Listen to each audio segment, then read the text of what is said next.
aka dedi, bu dedi yaxshi ishlayapti, zo'r dedi. Aksiyani oldik. Kutilmaganda 2-3 oydan keyin hukumatda qarori chiqdi. Ha, Shundan keyin aksiya tushib nima ketdi. uchun Jahon fond bozori deganimni tushunasiz Mana balki. endi shuning uchun men o'ylayapman, men shuni bekor qilibman O'zbekistondagi fond Balkida. bozoridagi korxonalarga tikib. Nega? Chunki barqaror emas. Istalgan vaqtda istalgan qaror qabul qilinadi. Istalgan vaqtida u bankrot bo'lib Bekor ketishi mumkin. qilinadi. Istalgan vaqtda uni davlat tasarrufiga olib qo'yishi mumkin. Nimadir bo'lishi mumkin-da.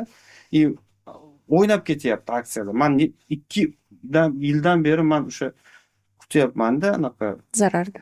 zararda turibman men. Endi aksiyani sotib yura olmayapman. Sotsam zararga sotishim kerak.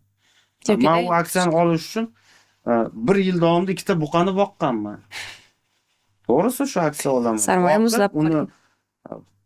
2 barobarga qimmatga sotib pullab, undan keyin aksiyaga tikkanman. Mana ahvolim misol uchun. Hozir barqaror bitta degani tovar xomashyo birjasini aksiyalarga tikib qo'yganman.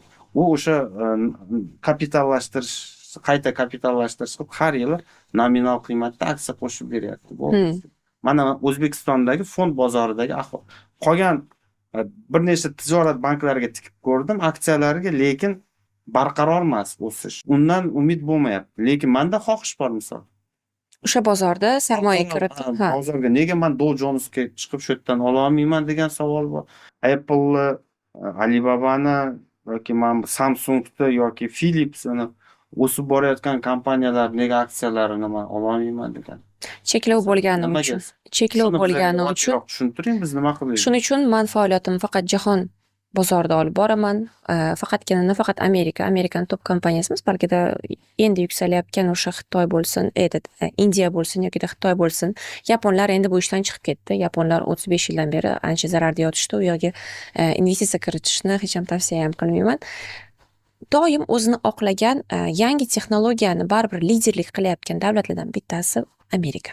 Tushundim. Mana oddiy qilib bizlarga ochiq sirlarni aytingda. Xo'p, Amerika texnologiya. Misol fermerman, zo'r daromad qildim, pulni oldim. Jahon miqyosida nima deydi? Salbiy fikr bildirmoq, ya'ni yomonlamoqchi emasman, lekin men masalan bundan keyin investitsiya fond bozoriga pul tikishda men O'zbekistonga tikishni xohlamayapman misol. Bo'lishi mumkin, balkida ozgina jahonga chiqishni xohlayman dedimda, mana 500 millionni bankda hisob raqamimga tashladim. Uni Swift orqali jahon miqyosida tan olingan reytingi baland interaktiv broker bugun O'zbekistonga ruxsat beradi.